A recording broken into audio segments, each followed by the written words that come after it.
ನಮಸ್ಕಾರ ಪ್ರೀತಿಯ ವೀಕ್ಷಕರೇ, ನೀವು ನೋಡ್ತಾ ಇದ್ದೀರಾ government jobs news Shashikala YouTube channel.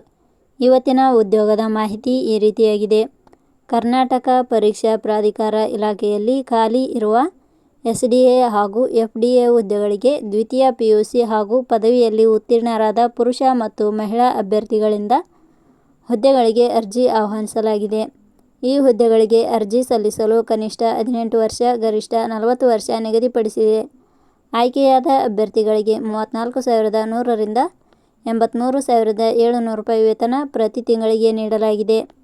ಸರ್ಕಾರಿ ಉದ್ಯೋಗ ಬಯಸುವ ಅಭ್ಯರ್ಥಿಗಳು ಈ ಮಾಹಿತಿಯನ್ನು ಸಂಪೂರ್ಣವಾಗಿ ನೋಡಿ ನಿಮ್ಮ ಸ್ನೇಹಿತರಿಗೂ ಆದಷ್ಟು ಶೇರ್ ಮಾಡಿ. ಇದೇ ರೀತಿಯ ಉದ್ಯೋಗದ ಮಾಹಿತಿಯನ್ನು ಪಡೆಯಲು ನಿಮ್ಮ ವಿಡಿಯೋ ಕೆಳಗಡೆ ಕಾಣುವ ಸಬ್ಸ್ಕ್ರೈಬ್ ಬಟನ್ ಮೇಲೆ ಕ್ಲಿಕ್ ಮಾಡಿ, ಹಾಗೆ ಅದರ ಪಕ್ಕದಲ್ಲಿ ಬರುವ ಬೆಲ್ ಐಕಾನ್ ಮೇಲೆ ಪ್ರೆಸ್ ಮಾಡಿ. ಇಲಾಖೆ ಹೆಸರು ಕರ್ನಾಟಕ ಪರೀಕ್ಷಾ ಪ್ರಾಧಿಕಾರ. ಹುದ್ದೆಗಳ ಹೆಸರು SDA ಮತ್ತು FDA ಹುದ್ದೆಗಳು. ಒಟ್ಟು ಹುದ್ದೆಗಳ ಸಂಖ್ಯೆ ಇಲಾಖೆಯಲ್ಲಿ 6 ವಿವಿಧ ಹುದ್ದೆಗಳು ಖಾಲಿ ಇವೆ. ಶೈಕ್ಷಣಿಕ ವಿದ್ಯಾರ್ಹತೆ.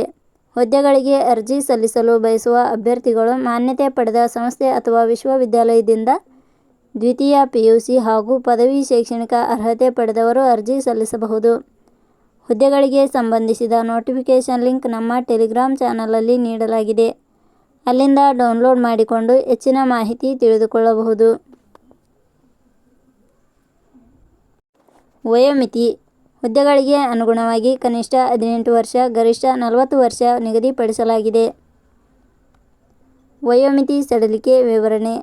ಕರ್ನಾಟಕ ಪರೀಕ್ಷಾ ಪ್ರಾಧಿಕಾರ ಇಲಾಖೆಯ ನಿಯಮಗಳ ಅನುಸಾರ ವಯೋಮಿತಿಯಲ್ಲಿ ಸಡಿಲಿಕೆ ಇರುತ್ತದೆ. ವೇತನ ಶ್ರೇಣಿ. ಆಯ್ಕೆಯಾದ ಅಭ್ಯರ್ಥಿಗಳಿಗೆ ಇಲಾಖೆಯ ನಿಯಮಗಳ ಅನುಸಾರ ಮಾಸಿಕವಾಗಿ 34,100 ರಿಂದ 83,700 ರೂಪಾಯಿ ವೇತನ ಶ್ರೇಣಿ ಇರುತ್ತದೆ. ಅರ್ಜಿ ಸಲ್ಲಿಸುವ ವಿಧಾನ.